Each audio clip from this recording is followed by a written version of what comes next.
बिस्मिल्लाहिर्रहमानिर्रहीम। अस्सलाम वालेकुम। अगर आप लोग दुबई जाना चाहते हैं तो आपके पास सुनहरी मौका ये है, फ़्लाई दुबई की टिकट लेके 12 मई से पहले आप लोग ट्रैवल कर सकते हैं। आपको पता है 3.5 घंटे के बाद अगर पाकिस्तान से अगर दुबई जाते हैं तो तकरीबन 3.5-4 घंटे में पहुंच जाती है फ़्लाइट। तो आप लोग जो है फ़्लाई दुबई की टिकट लेके आप लोग, क्योंकि फ़्लाई दुबई ने अपनी जो एयरलाइन जो है पाकिस्तान के लिए मज़ीद बढ़ा दी हैं कि ताकि 12 मई से पहले जितने लोग भी जा सकते हैं वो ट्रैवल कर जाएं।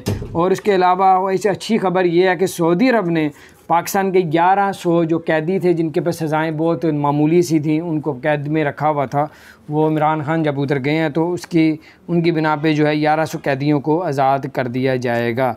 और आपको ये भी बताते चलें कि दुबई में जो पार्किंग है वो पार्किंग जो है वो अब ईद की जितनी भी छुट्टियां हैं उसमें पार्किंग बिल्कुल फ्री कर दी है। टूल प्लाजे में जितने भी आप मर्जी आएँ जाएँ वो भी बिल्कुल फ्री है, कोई चार्जेस आपसे नहीं लिए जाएंगे। और आपको ये भी बताते चलें ईद के दिनों में मेट्रो बस भी चलेगी, लेकिन उसकी कम टाइमिंग होगी, जिस तरह पहले चलती थी उस तरह मामलात नहीं होंगे।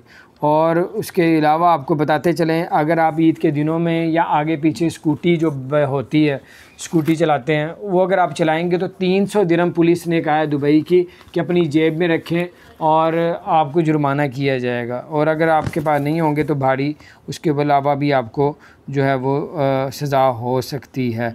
तो बहरहाल स्कूटी पे बैन लग गया दुबई में। और उसके अलावा आपको बताते चलें कि दुबई की जो एयरलाइंस है वो अब जा रही हैं लॉस पे, जैसे कि एयर अरेबिया, उन्होंने कहा है कि हम लोग बिल्कुल लॉस पे जा रहे हैं, दिवालिया होने के करीब है।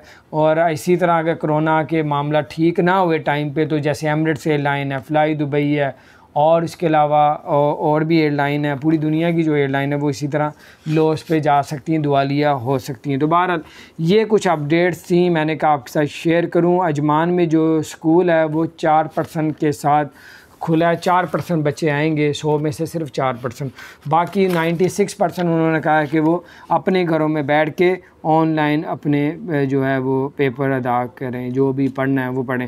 और दुबई में जो नमाज ईद होगी वो 5:50 में होगी, और अबू धाबी में जो नमाज ईद होगी वो सुबह 5:55 पे होगी तकरीबन। और इसके अलावा अगर आप वर्क वीज़ा, विज़िट वीज़ा लेना चाहते हैं, टूरिस्ट वीज़ा लेना चाहते हैं, अभी किसी किस्म का वीज़ा टूरिस्ट वीज़ा अप्लाई ना करें, क्योंकि अभी पाबंदी लग गई है। पाकिस्तान, बांग्लादेश और नेपाल और इंडिया पे पाबंदी लग गई है कि कोई भी यहाँ से एयरलाइन 12 मई के बाद दुबई में नहीं जा सकती। हाँ, उधर से लोग आ सकते हैं लेकिन यहाँ से 12 मई के बाद नहीं। बहुत से लोग फ़्लाई दुबई की टिकट्स लेके जा रहे हैं। आप भी अगर आप आज 11 मई आप इस मौके से फ़ायदा उठा सकते हैं, लेकिन फिर भी एयरलाइन वालों से मशवरा करके फिर आप लोग टिकट बुक करवाएं ताकि आपका किसी किस्म का कोई लॉस ना हो। अपना ख्याल रखें। चैनल को सब्सक्राइब नहीं किया तो सब्सक्राइब कर दें, बेल आइकन को प्रेस कर दें ताकि नई सी अपडेट्स आप तक पहुँच।